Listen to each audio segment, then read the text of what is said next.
Welcome to the Genius Factory. Enjoy the video. In this video, I will show you how to make salad jars using an easy method. First, grab a clean, wide-mouth, 1-quart mason jar. The secret to a perfect salad jar is layering, which keeps your greens crisp and fresh. Begin by pouring your favorite salad dressing directly into the bottom of the jar. This initial layer is super important because it acts as a barrier, preventing your other ingredients from becoming soggy. Aim for about 2 to 4 tablespoons of dressing. After your dressing, it's time for the heartier ingredients. Layer in your firm, non-absorbent vegetables next. Think about items like sliced cucumbers, crunchy carrots, colorful bell peppers, or whole cherry tomatoes. These create another protective layer above the dressing. Following the vegetables, add your protein source.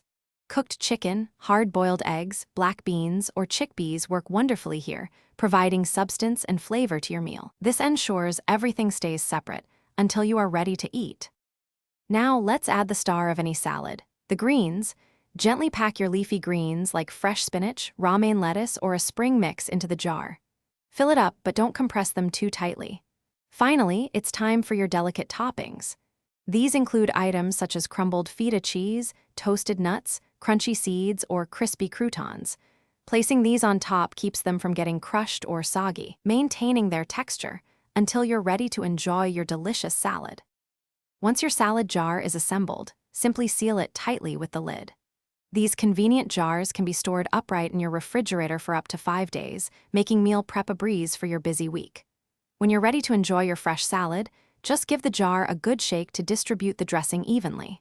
Then, pour the entire contents into a bowl, and your perfectly layered, crisp salad is ready to eat.